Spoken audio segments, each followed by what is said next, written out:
Oke, Assalamualaikum warahmatullahi wabarakatuh. Perkenalkan, nama saya Nova Rizlaia dari Program Studi Manajemen Bisnis dengan NIM 642422187. Nah, di sini saya akan menganalisis strategi pemasaran dan bisnis pada studi kasus PT Vivo, Cuanjek, dan Alfamart FS Indomaret.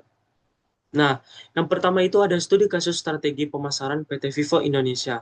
Nah, strategi penentuan harga atau disebut dengan pricing strategi, yang dimana strategi harga terbaik, premium pricing, yaitu menetapkan harga tinggi untuk meningkatkan kualitas premium, diferensiasi, dan nilai persepsi konsumen terhadap produk flagship.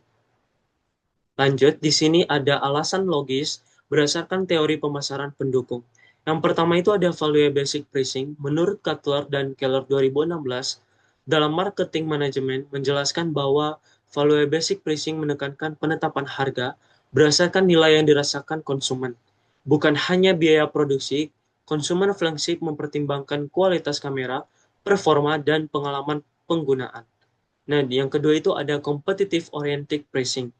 Menurut Tejiptono, 2019 dalam strategi pemasaran, menjelaskan bahwa dalam pasar dengan tingkat persaingan tinggi, perusahaan perlu mempertimbangkan harga pesaing utama agar produk tetap kompetitif dan tidak ditinggalkan konsumen. Nah, di sini juga ada dukungan jurnal ilmiah. Penelitian Monroe 2003 dalam Journal of Marketing Research menyatakan bahwa persepsi nilai berpengaruh signifikan terhadap keputusan pembelian produk teknologi. Konsumen bersedia membayar lebih jika manfaat produk dianggap sepadan dengan harga. Nah, di sini juga ada strategi memenangkan pasar kompetitif atau analisis perang produk. Yang pertama adalah perang fitur. Nah, iPhone itu unggul di ekosistem dan kamera, sedangkan Samsung itu di layar dan S Pen Xiaomi atau Realme di, di spesifikasi agresif. Vivo kuat di kamera JAIS, stabilitas gimbal, dan desain elegan. Nah, flagship itu baru Vivo dengan triple kamera 50 MP dan Snapdragon di Gen 5 berpeluang menantang Samsung dan iPhone di fotografi. Nah, perang harga itu, Xiaomi atau Poco atau Realme menekan harga rendah. Samsung atau iPhone mempertahankan harga premium. Nah, sedangkan Vivo harus menemukan titik tengah. Premium tetapi 10-20% lebih murah dari Samsung atau iPhone. Nah, di sini ada peran brand awareness, yang dimana iPhone dan Samsung sangat kuat, Xiaomi atau Realme kuat di komunitas atau tech enthusiast atau pocong di pengguna muda, Vivo kuat di segmen menengah dan penetrasi toko offline. Tantangan Vivo adalah awareness seri premium yang belum sekuat pesaing. Nah, di sini ada strategi Vivo. Yang pertama itu memperkuat differentiation value, yaitu optimalkan fitur kamera Sony IMX921 dan triple 50 fps sebagai unique selling point. Contohnya flagship with cinematic images atau the best night photography in industry. Nah, strategi penetapan harga kompetitif itu tetap di bawah Samsung dan iPhone, namun menjaga prestige atau merek agar tetap dianggap premium. Nah, di sini ada dasar teori dan jurnal. Yang pertama ada teori. Parter 1985 dalam Competitive Advantage menyatakan bahwa differentiation dalam strategi efektif untuk menghindari perang harga. Nah, yang kedua itu ada Race atau Trout 2001 dalam Journal of Marketing menegaskan bahwa positioning yang jelas dalam benak konsumen lebih penting dari pada sekadar spesifikasi teknis. Nah, lanjut di studi kasus strategi bisnis dan transportasi online Cuanjek. Yang pertama ada analisis SWOT Cuanjek. Yang pertama, strike atau biaya operasional rendah, fleksibel inovasi, adopsi fitur terbaik tanpa R&D besar, fokus lokal. Nah, di sini ada weakness, brand atau awareness rendah, kekurangan driver, modal terbatas, rentan ditolak. Yang ketiga itu ada opportunities, pasar kota kecil belum tergarap, kebutuhan transportasi harian meningkat, kolaborasi UMKM. Nah, yang terakhir itu ada TRIS atau persaingan ketat dari Gojek atau Grab, regulasi pemerintah. Oke, di sini ada perbandingan dengan Gojek dan Grab. Gojek strength lebih kuat di ekosistem multi layanan atau ride hailing, makanan logistik. Cuanjek lebih fokus pada transportasi untuk efisiensi of operasional. Nah, terus yang kedua itu ada Grab atau opportunities integrasi regional atau Asia Tenggara. Cuanjek perlu diferensiasikan lokal di Indonesia untuk menghindari kesalahan Uber. Terus yang ketiga itu ada posisi Cuanjek yang dimana sebagai niche player di pasar urban, analisis pasar, pasar transportasi online tumbuh 20% per tahun, data sekunder dari BPS Indonesia 2022, sehingga Cuanjek bisa menang di segmen harga rendah dengan membangun loyalitas melalui promosi awal. Terus ada dua segmentasi targeting dan positioning atau disebut dengan STP. Yang pertama ada segmentasi pasar, yaitu geografis fokus pada area urban seperti Jakarta, Surabaya, Bandung. Nah, demografis itu usia sampai 18 sampai 35 tahun, pendapatan mengenah ke bawah. Nah, kalau psikografis, konsumen yang hemat suka teknologi dan gaya hidup urban. Nah, perilaku atau pengguna transportasi harian sensitif terhadap harga dan waktu. Oke, baik. Di sini ada targeting strategi, yang dimana differentiating targeting yaitu fokus pada segmen urban muda, hemat, alasan, pasar ini luas dengan potensi loyalitas tinggi, memungkinkan Cuanjek membangun basis konsumen setia, Kotler dan Keller didukung untuk jurnal itu di 2016. Nah, di sini ada positioning, transportasi terjangkau dan cepat untuk generasi muda. Alasannya, berdasarkan teori positioning, sebagai persepsi unik banyak konsumen atau Risk and Trust 2001, ini membedakan Cuanjek dari Gojek yang multi layanan menekankan efisiensi dan keterjangkauan. Oke, lanjut di sini ada strategi model bisnis Cuanjek. Yang pertama ada pemeliharaan model bisnis, yaitu Cuanjek menggunakan model platform dengan sistem bagi hasil rendah. Berdasarkan Osterwalder atau Pingner 2010, model ini mampu menarik mitra dan mempercepat pertumbuhan jaringan. Nah, di sini ada cara memenangkan persaingan. Berdasarkan analisis SWOT dan STP, Cuanjek dapat memenangkan persaingan melalui yang pertama ada kompetisi berbasis harga, memanfaatkan kelemahan Gojek atau Grab terkait tarif yang tinggi, fokus daerah yang belum tergarap, mengambil peluang geografis di kota-kota kecil yang masih kosong. Terus ada kerjasama UMKM, menciptakan ekosistem lokal yang lebih kuat dan saling menguntungkan. Terus ada efisiensi biaya dan strategi fokus. Ya, modal terbatas karena Cuanjek memiliki kelemahan modal yang signifikan. Efisiensi biaya menjadi sangat penting dalam setiap aspek operasional. Terus yang kedua ada strategi fokus. Strategi ini selaras dengan teori fokus dan Porter pada 1985 yang menekankan pentingnya berkonsentrasi pada segmen pasar tertentu untuk mencapai keunggulan kompetitif. Terus yang ketiga ada pertumbuhan berkelanjutan dengan efisiensi dan fokus. Cuanjek dapat mencapai pertumbuhan yang berkelanjutan tanpa harus bersaing langsung dengan raksasa pasar. Nah, kesimpulan jalan Cuanjek menuju sukses. Yang pertama ada harga kompetitif, menawarkan tarif yang lebih terjangkau untuk menarik pengguna sensitif harga. Terus yang kedua, membangun komunitas, menciptakan loyalitas pengguna dan drive melalui pendekatan personal. Terus yang ketiga, fokus lokal, menguasai kota-kota tier 2 dan 3 yang kurang terlayani oleh pesaing besar. Terus yang keempat, ada kolaborasi UMKM, membangun ekosistem lokal yang kuat melalui kemitraan strategis.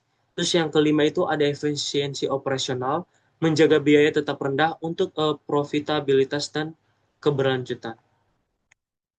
Nah, di sini ada studi kasus ketiga yang dimana studi kasus observasi Alfamart FS Indomaret. Nah, presentasi ini menyajikan hasil observasi lapangan dan wawancara mengenai strategi lokasi dan persaingan antara Alfamart dan Indomaret Nah, di sini saya akan menganalisis mengapa kedua raksasa retail ini seringkali memilih lokasi yang berdekatan dan bagaimana hal tersebut memengaruhi perilaku konsumen serta strategis bisnis mereka. Nah, lanjut di sini ada alasan strategi lokasi berdekatan. Fenomena Alfamart dan Indomaret berdekatan dapat dijelaskan melalui Hotelling Law. Menurut Hotelling 1929, perusahaan cenderung memilih lokasi berdekatan untuk mengakses pasar yang sama. Tujuannya itu untuk menguasai pasar maksimal, sehingga kedua minimarket berusaha berada di posisi strategis yang sama. Oke, lanjut. Di sini ada metodologi observasi lapangan dan wawancara. Lokasi observasi dilakukan di Jalan Kembang F, Kuitang, Kecamatan Senen, Kota Jakarta Pusat, yang di mana Alfamart dan Indomaret utama berlokasi, yaitu jarak kedua toko ini hanya sekitar 250 meter, berada dalam radius kurang dari 900 meter, yang sering menjadi pola persaingan mereka. Kedua toko ini terletak di jalan utama dengan arus kendaraan yang ramai dari pagi hingga malam, menjadikannya lokasi retail dan strategis.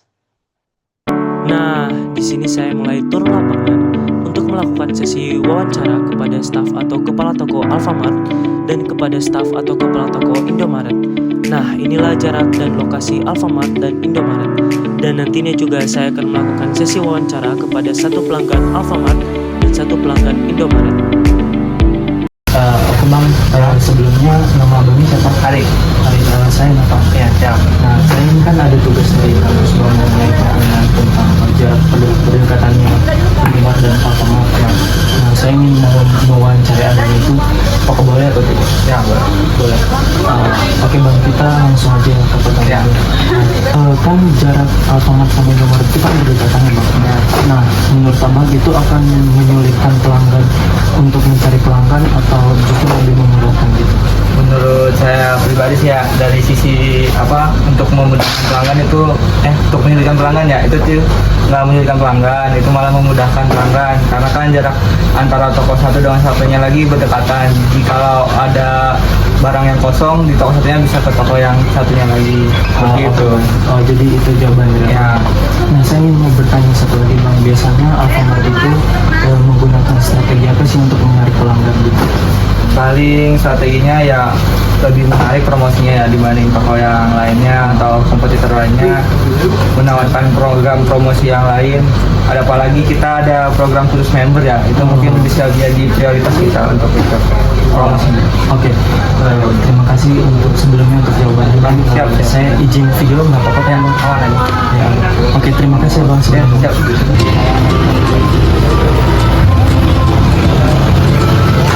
Iya. Kenapa nih? Misi bang. Iya. Saya ada tugas dari kampus. Oh dia juga dari kamu. Wawancara sih bang sebagai pelanggan di Alfamart gitu. Nah, sebelumnya videonya siapa ya bang? Oh, Iksan.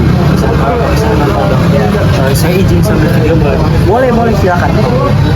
Saya paling nanya mengenai tentang ini sih bang, kayak hal apa sih yang bikin abangnya, hal apa yang menarik yang bikin abangnya gitu Belanja di Alfamart.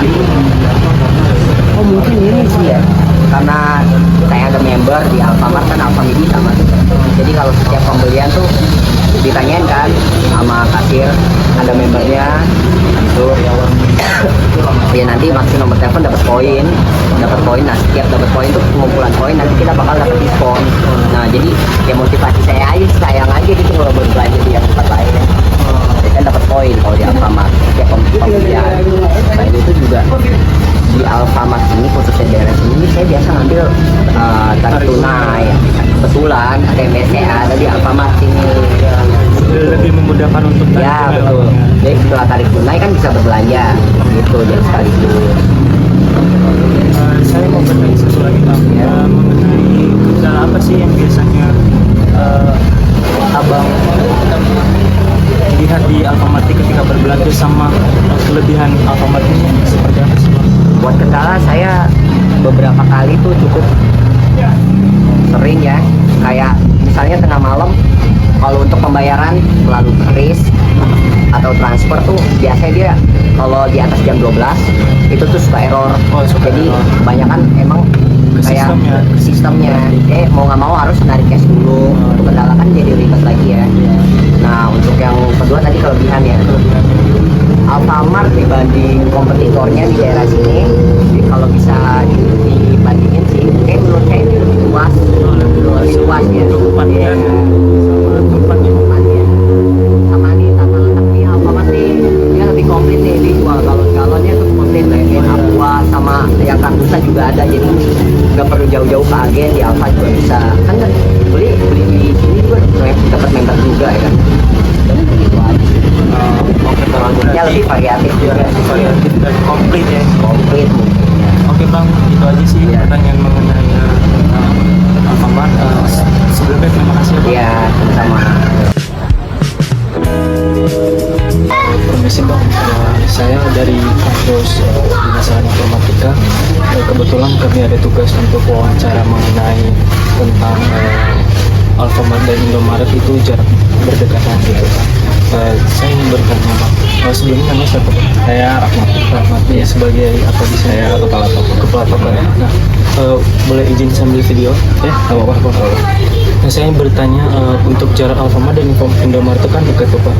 Nah, itu lebih menyulitkan Indomaret untuk mencari pelanggan atau lebih memudahkan pelanggan gitu? Memudahkan. Kalau itu kan misalkan bisa ya kita memang kompetitor gitu kan. Cuman kalau dari sisi pelanggan ya itu memudahkan. Jadi kan kalau misalkan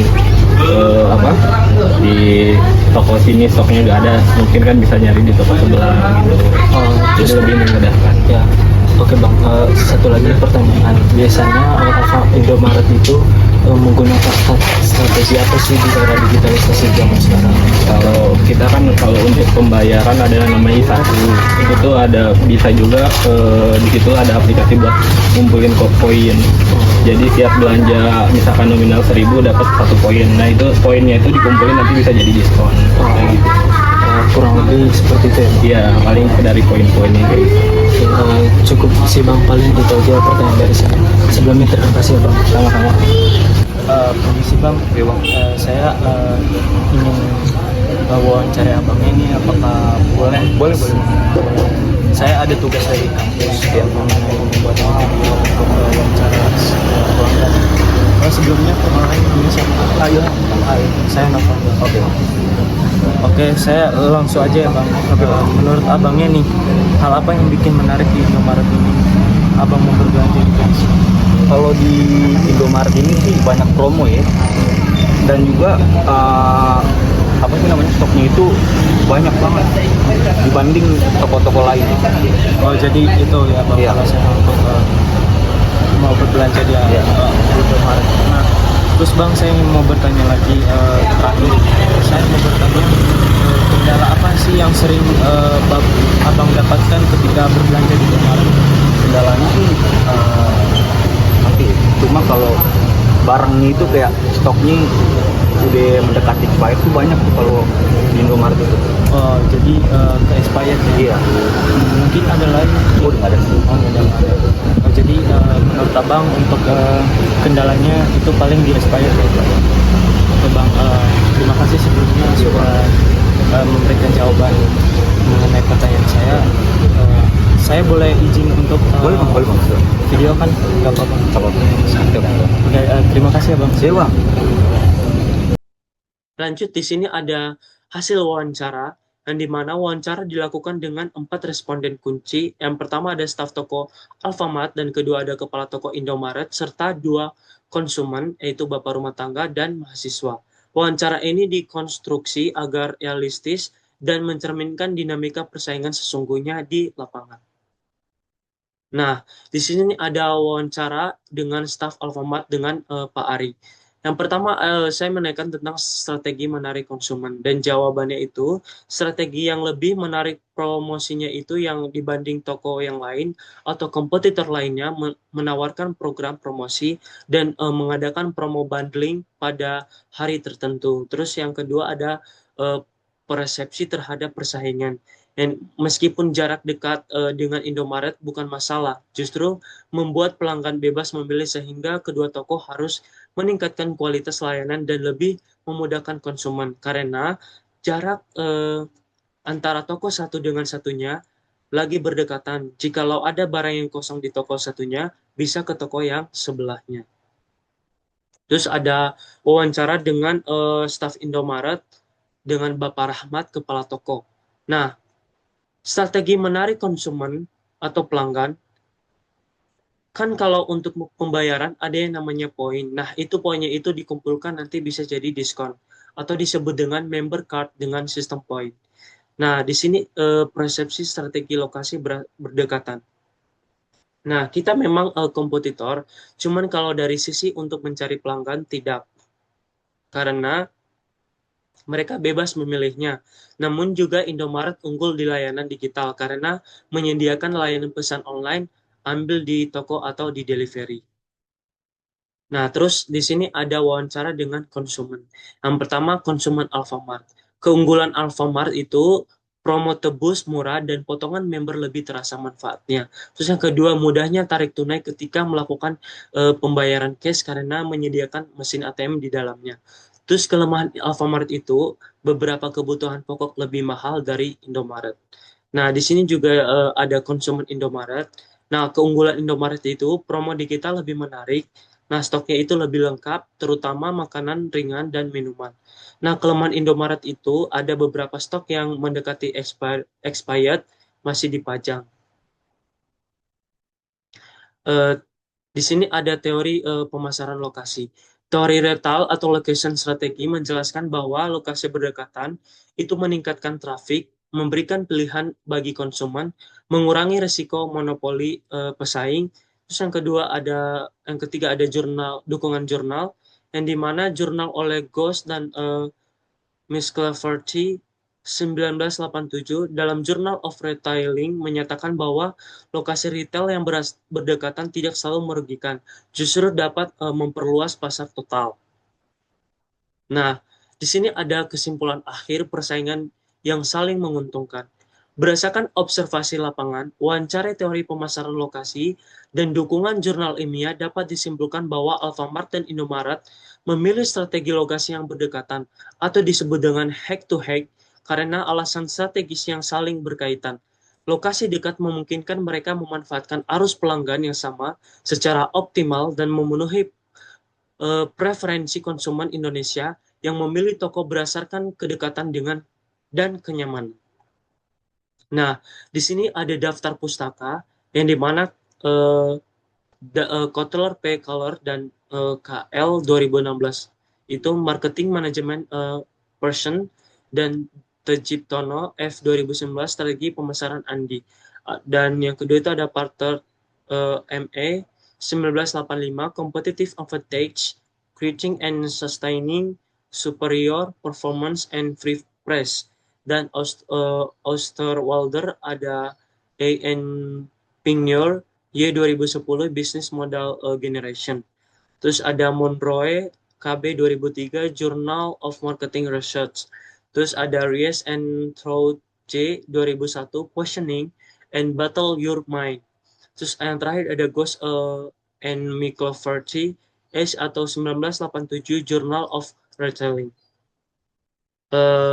Segitu aja penjelasan mengenai studi kasus yang saya bahas. Terima kasih. Wassalamualaikum warahmatullahi wabarakatuh.